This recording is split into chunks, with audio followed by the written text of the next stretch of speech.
This week we continue to work on Paul's letter to the Romans. And as we dive into the meat of Paul's letter, the first 17 verses, sort of the introduction that we dealt with last week, at this point I have similar thoughts I did when I was playing football as a high school sophomore. I weighed 115 pounds, and we ran up for random tackling practices. And I realized I was fourth in line, and I looked over at the other line, and the person that was fourth in line weighed twice as much as I did. He had a better helmet than I had, and he had a mean look on his face.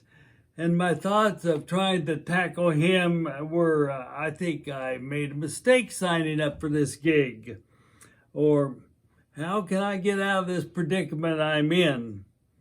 Now that's sort of the same kind of feeling I have in tackling Romans. And I even thought, quitting football is the very best option. And this week, in getting ready for this video, I thought maybe quitting is the best option I have. Then all of a sudden I was at the front of the line.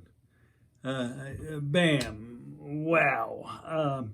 I remember the collision, but I remember I was still conscious at the end of it.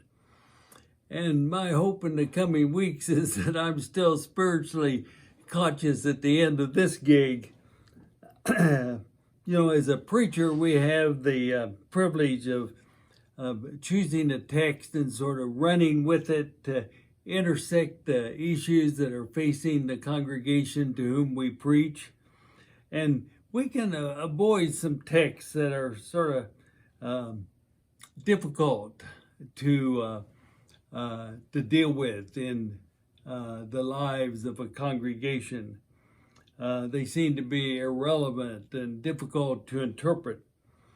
But in the journey of study, we don't have that privilege, so we tackle it head on.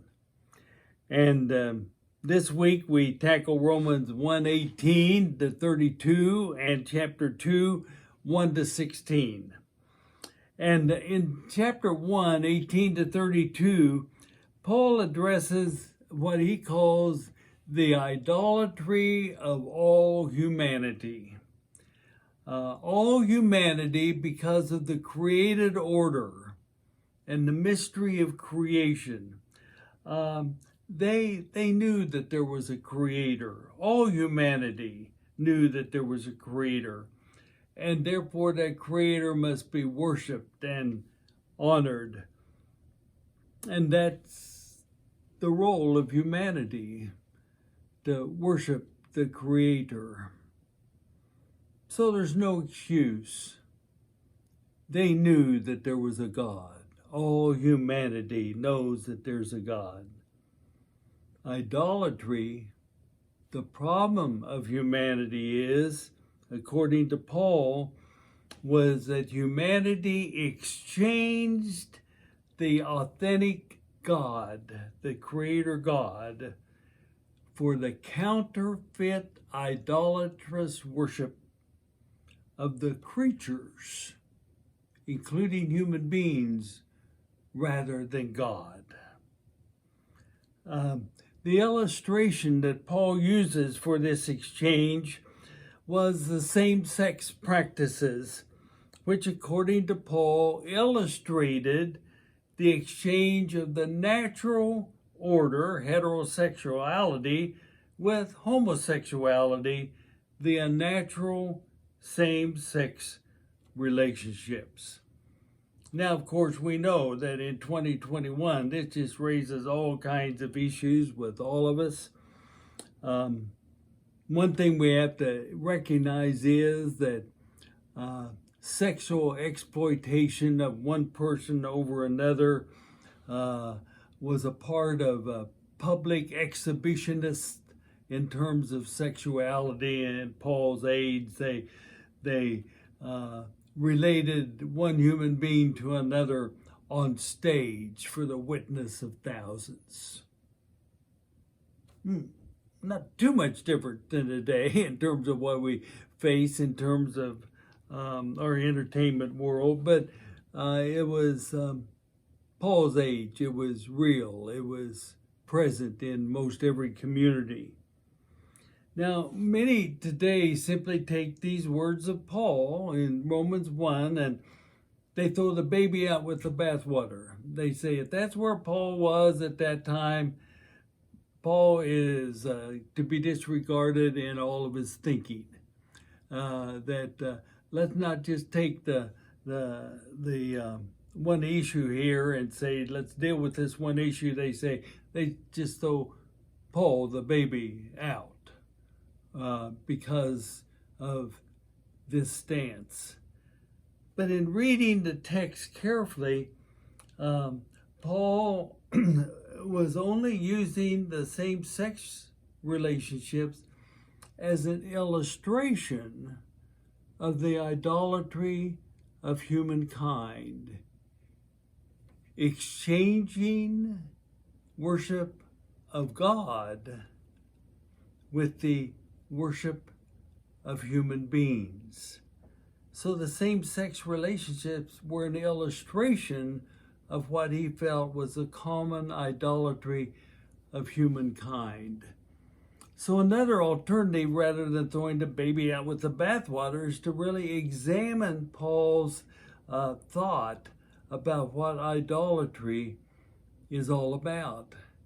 And when we do this in 2021, we know much more about natural relationships and unnatural relationships than we did a long time ago. We know of the power of human genes in determining what is attractive and what is not attractive. And so in 2021, Paul's illustration might be significantly different. He might have chosen something else, knowing everything we do about human genes determining human likes and dislikes and appetites and behavior. But because Paul lived 2,000 years ago, we have to accept him as a man of his times in terms of his understanding of the natural order. We understand the natural order significantly different than Paul did. And so we examine this teaching of Paul through the lens of who Paul was. He was a man of the first century, and the illustration he chose was simply an illustration of the idolatry of all humankind. But now, to sort of reinforce that understanding that the same-sex relationships were illustrative is clear, because right after this discussion that Paul had about same-sex relationships, he in verse 29 through 31, right following this, listed the idolatrous behavior of humankind and the sins of humankind.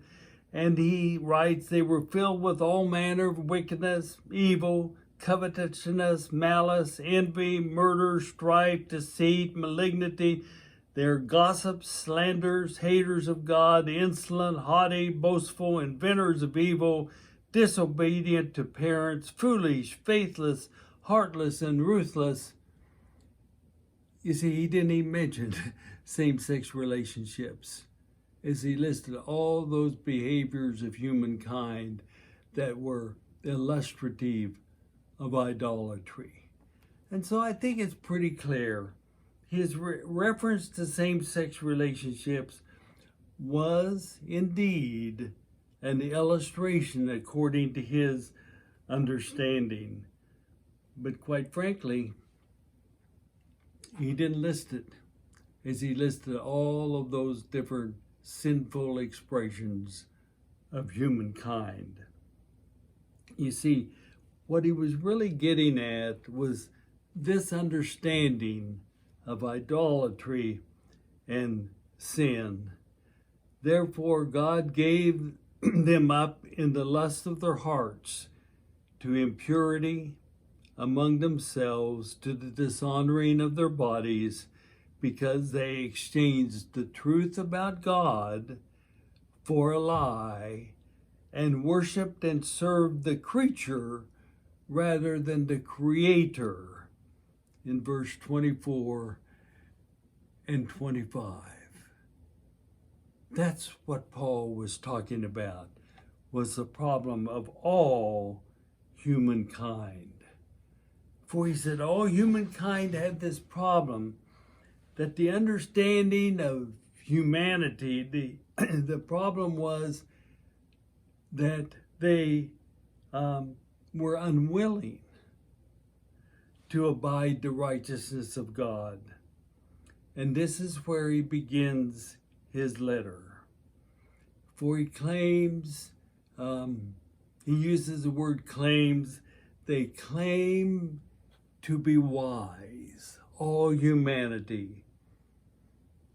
In verse 22, claiming to be wise, they became foolish in worshiping the creature rather than the Creator. The problem is not their inability to know God. The problem is their unwillingness to know God, rooted in the claim to be wise. Now, several of us in the last summer dealt with the cornerstones in Genesis 1 to 11. Remember the cornerstone of the campfire stories of Genesis 1 to 11? Humanity is finite. God is infinite. And whenever humanity accepts the invitation to think humans know it all, that's their downfall. You see, that's exactly what Paul was getting at in humanity claiming to be wise. Is Paul's way of expressing the same truth of the cornerstone of old. And now we move to chapter 2. The same thing continues, but now he's addressing those of the Jewish community, not all humanity. And humanity could not claim ignorance as a reason for their sinful ways. And the Jewish community could not claim ignorance because as well, they know better. He really lowers the boom on his own Jewish community. First, he crushes the practice of judgment. Now again, remember what we just dealt with, all the sins of humanity. And then in verse 1 of chapter 2, he says, therefore you have no excuse, whoever you are, when you judge another, for in passing judgment upon them, you condemn yourself, because you, the judge, are doing the very same thing.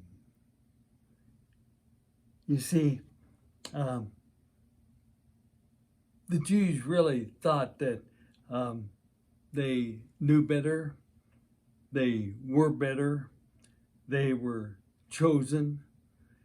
But any thought of preferential treatment because they were chosen or special is thrown out by Paul at the beginning of his letter. Those who judge others because they know the law condemn themselves, for the act of judgment is as disobedient as the sins in the lives of others that they condemn. Let me say that again, because sometimes we just quit at the end of chapter 1 and say, all kinds of things about same-sex relationships, and people sit in judgment of those who are attracted to another person of the same sex. But Paul says in verse 1 of chapter 2, those who judge others because they know the law condemn themselves, for the act of judgment is as disobedient as the sins in the lives of others that they condemn. You talk about a pretty powerful word. There it is.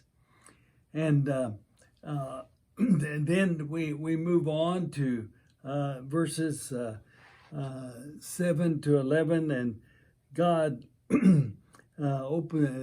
Paul opens the door to an understanding that is absolutely staggering in 60 AD, for he says, God shows no partiality.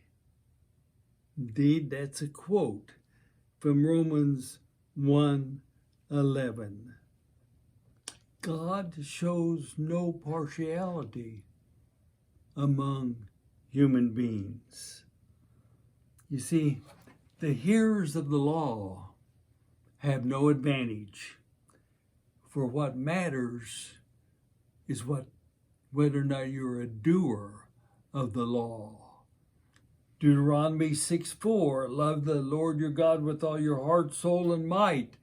Gentiles, Greeks, non-Jews, follow this law by their matter of conscience in seeing the created order. Jews follow this law because they have heard it. But what unites both Jews and Gentiles, Jew and Greek, is when they honor the Creator, not the creature. What matters is what they do, not what they hear. Pretty heavy stuff. You see, in this exploration of chapter 1:18 through chapter 2:16, themes of Paul's letter begin to emerge. First of all, those who have not heard the law have no excuse for their disobedience. The reality of creation establishes for all the existence of God. The problem with human beings is we choose to worship the creature rather than the Creator, and that is idolatry. That theme continues through the book of Romans. Secondly, to judge others is as sinful as the act in others that you condemn. Again, that theme continues. And thirdly, those who have heard the law are not favored by God. What counts is what you do, not what you've heard. This is the beginning, just the beginning.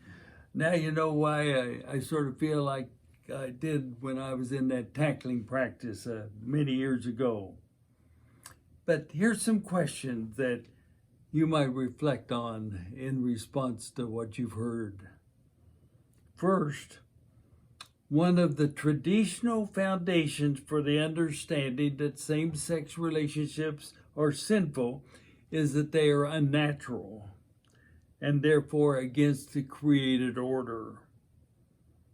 What's your response to that position? Secondly, what are the common expressions of the worship of idols today? That is, worshiping the creatures,